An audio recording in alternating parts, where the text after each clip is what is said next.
you know, you got the mob, and then you got the, you know, a music industry.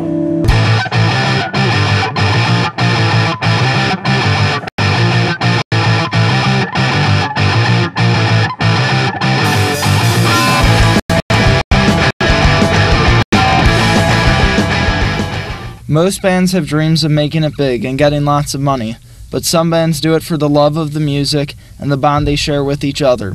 A Chicago punk rock band, Magnafux, is one such band. They show that money doesn't matter. They do it for the love of it. It's definitely a family. I mean, Strat's got kids, Matt's got a kid, and we hang out with the kids sometimes. We know everyone's like wife or girlfriend or stuff like that, you know, barbecues or like today we are kind of just hanging out in the practice room, enjoying each other's company. So it's definitely a family, but I definitely want to keep doing something. We don't want to like just hang out together. We want to keep making the music and having something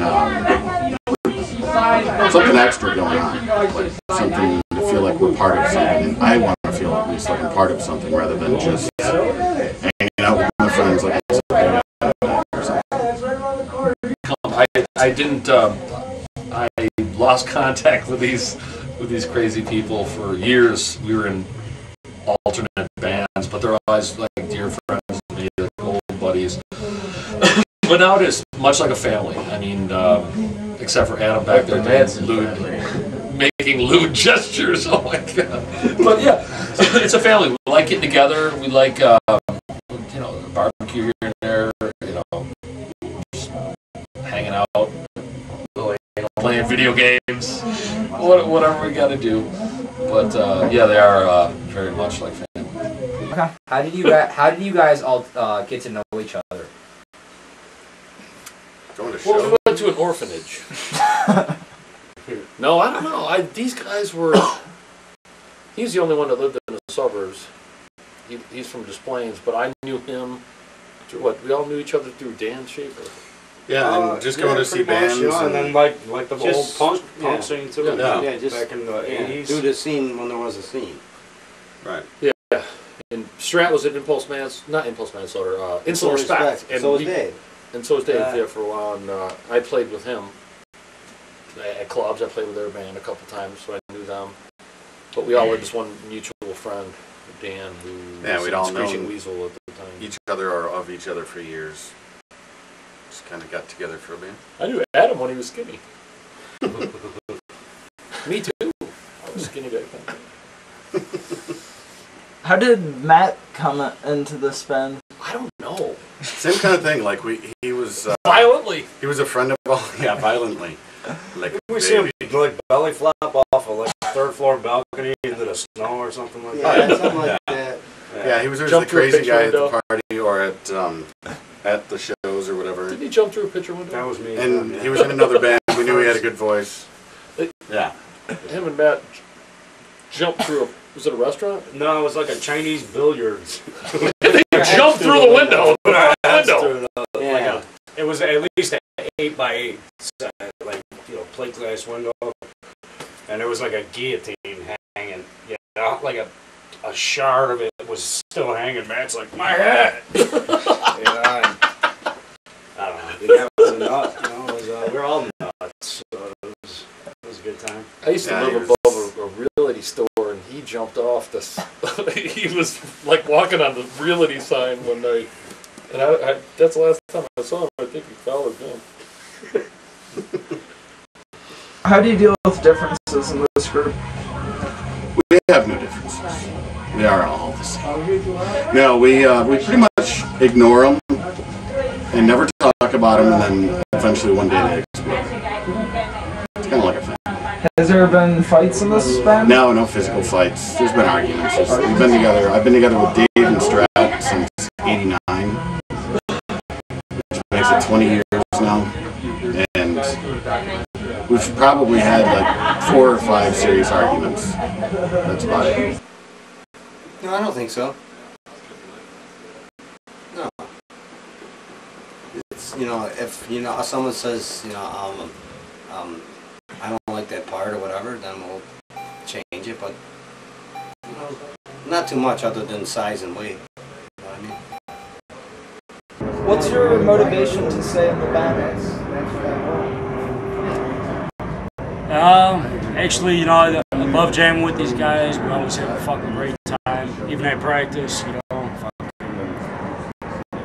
hanging out, getting drunk, fucking, you know. We're not looking to do anything. You know, we just want to do some fucking good shows and, you know, have a good time with it. You know, that's all it's about. You know, we're pushing fucking 30. That's the other thing. I don't know, you know, just a whole fucking. I love jamming though. I